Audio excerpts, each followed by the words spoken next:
Communism is most certainly one of the biggest stains on society. And much of communism and much of the egregious ways of communism were manifested in the past century by people like Stalin and Lenin and others.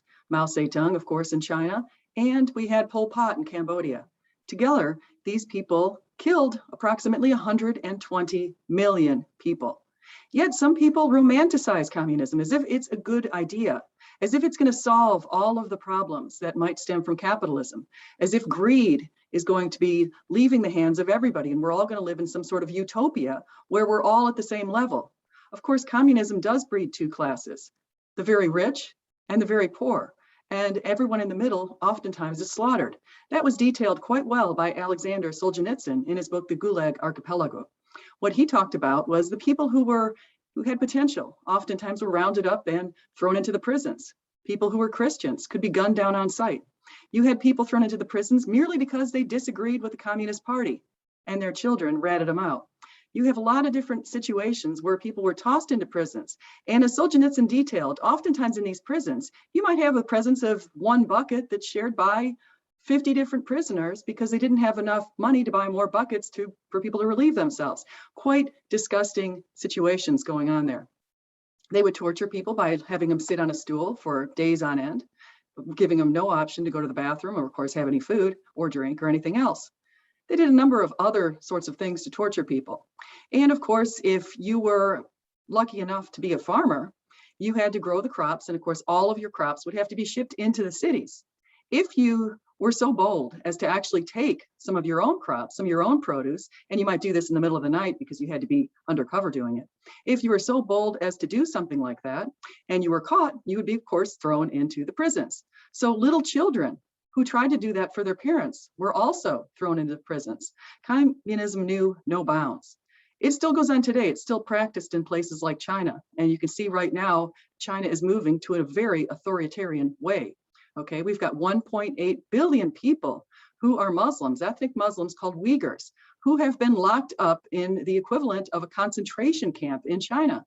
We have that on record. We have it on film. We have it from photos from above. But no one's really doing anything because people don't know what they can do about this.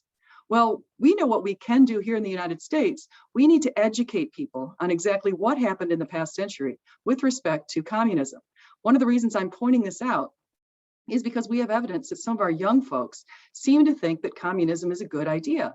They seem to think that the idea of collective ownership, which really turns out in communists' case, not to collective ownership, but government ownership of the means of production. We saw how it played out in Venezuela. Okay, Hugo Chavez decided to socialize. He decided to take over some of the main economic sources of capital. And what he did was he took them over and he installed his own people and he drove those businesses into the ground. Right now, you have many people in Venezuela who are starving to death. Many people, the vast majority. I don't have the numbers, but it's over 90%. Okay, starvation is what results from systems such as these. And the same thing occurred, of course, in communist Russia. Millions of people perished and millions of people starved. And the only people who were doing well, of course, were the people at the top of the government and people who were the puppets working for Stalin or Lenin. And that brings us to Ben Shapiro. Ben Shapiro went to Florida State University and found himself in a conversation with a gentleman who was waving a flag, colorful flag, apparently outside of Florida State, that must have been advocating for Stalin and Lenin. And so here we go. Let's listen to this conversation.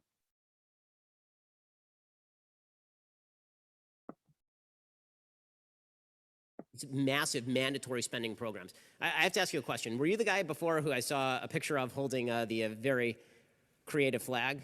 Guess it was outside. Yeah, dude, I got to ask you, like, Lenin and Stalin? Really? Yeah, definitely Lenin and Stalin. It's just Lenin and Stalin? Stalin really? definitely due to World War II. You know, I mean, we're talking about exploitation of people. I mean, Stalin. Like, I mean, we do a lot of that in America too.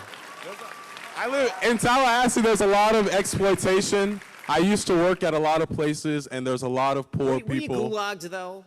We have prisons in America too. Were you one of the like 30 million people murdered by Stalin? Like really, if you're gonna go Marxist, then please find a better Marxist to emulate than Lenin or Stalin, mass murderers.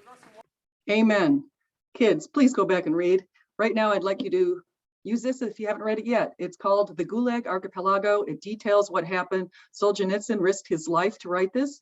He talked to many people who were prisoners. He interviewed them, and he detailed all of those interviews in this book. It's a very good book, and it's eye-opening. And if any of you are thinking that communism or socialism are romantic, wonderful ideas, think again. They're not. They're awful, and they end up slaughtering people. Thank you so much. Please like, subscribe, and do come again.